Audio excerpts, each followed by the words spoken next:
पंचमी। शंकर के मंदिर को जितना साफ, कौन सी तिथि? शंकर के मंदिर को जितना निर्मल पंचमी, उतना, चाहे वो शुक्ल पक्ष की हो चाहे वो कृष्ण पक्ष की। शिव महापुराण की कथा कहती है, आपको सुख अनुभव हो जाएगा। कार्य से जिंदगी में कभी संपदा कम नहीं हो सकती, संपदा बढ़ती चली जाएगी। संपदा घट नहीं सकती, बढ़ेगी और घटेगी, कष्ट नहीं आ सकता, रोग बीमारी तकलीफ नहीं आ सकती। आपके लिए तो लाभदायक है, समझ लो ये कथा। शास्त्र कहता है कि जिसके घर में संपदा की कमी हो, पैसा आ ही नहीं रहा हो, सब पर उलझ गया हो, बहुत टेंशन चल रहा हो, पंचमी तिथि के दिन गन्ने का रस जानते हो, ईख का रस, गन्ने का रस तुलसी जी के क्यारे में हाथ में लेकर 7 बार अपना नाम और गोत्र बोलकर छोड़ दो, जिंदगी में 3 साल में तो करोड़पति बनकर बैठ जाओगे, कभी लक्ष्मी की कमी नहीं आ सकती। तैयारी में बैठे रहोगे कि फिर पंचमी तिथि आए। हमारे यहाँ सांपों की पूजन कौन से दिन होती है, कौन सी तिथि में करते हैं? जम के बोलो जरा। नाग पंचमी। नाग पंचमी का मतलब क्या है? सांपों की पूजन करो। नाग पंचमी का मतलब होता है शंकर जी के मंदिर में जाकर 1 लोटा जल समर्पित कर दो। उसका कारण क्या है कि हमारे परिवार में, हमारे कुटुंब में, परिवार में कोई 7 पीढ़ी के अंतर्गत भी अगर कोई जीव तड़प रहा होता है, पड़ा हुआ होता है, उसकी मुक्ति नहीं होती है, तो पंचमी का चढ़ा हुआ जल उस जीव को प्राप्त हो जाता है और वो जीव तर जाता है, उसका फिर जन्म नहीं होता, वो तर।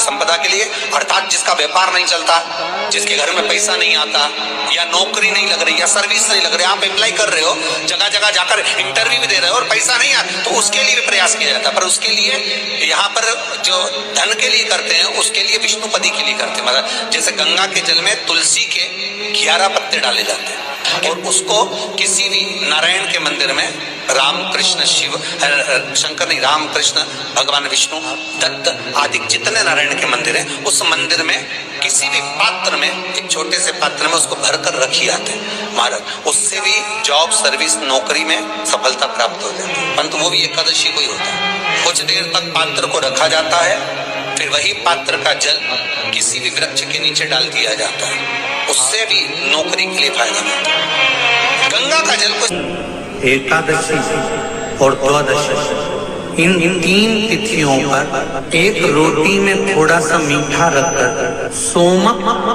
पितृ का नाम लेकर यदि गाय को खिला दिया जाता है, तो अगर कोई पूर्वज प्रेत योनि में भी पड़ा हुआ होता है, भटक रहा होता है, जिसको पिंड नहीं मिला, जो अचानक मर गया होता है, अधोगति में चले गया होता है, उस जीव की मुक्ति दशमी, एकादशी और द्वादशी, ये 3 दिन सोमक पितृ का नाम लेकर रोटी में, पूरी में मीठा रखकर अगर गाय को खिला दिया जाता है ये 3 दिन तक, तो वो पितृ कभी भटकते नहीं है, उनको मुक्ति प्राप्त हो जाती है मोक्ष में। दशमी की रात्रि के 12 बजे घी का दिया हथेली में रखकर दरवाजे के बाहर, उस दिए को हथेली में रखकर चंद्र का दर्शन रात्रि के 12 बजे दिए की लो में चंद्र का दर्शन करते हैं, उससे ज्योत प्रबल होती है हमारे।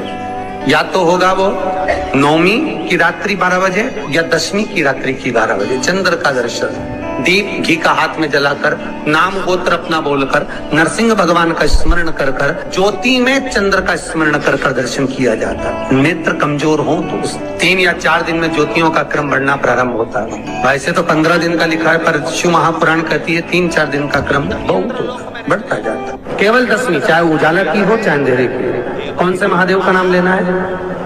श्रम्भेश्वर महादेव। जब कोई व्यक्ति चिड़चिड़ करता है, क्रोध करता है, गुस्सा करता है, तो महाराज शंकर भगवान का श्रम्भेश्वर महादेव का नाम लेकर 31 बेलपत्र, जिस व्यक्ति को क्रोध आता है उस व्यक्ति का स्मरण कर कर आखा चावल मतलब सेगे चावल के साथ एक बेलपत्र 31 बेलपत्र कर कर शिव जी के शिवलिंग पर समर्पित करी जाती है, मात्र दशमी की तिथि के लिए। केवल दशमी, चाहे उजाला की हो चाहे अंधेरे की। कौन से महादेव का नाम लेना है? श्रम्भेश्वर महादेव, शिव जी का एक छोटे छोटे बच्चे रहते हैं, कुछ बच्चों को माता जबरदस्ती के भोजन कराती है, खिलाती है, ठोकती, मारती, खिलाती है।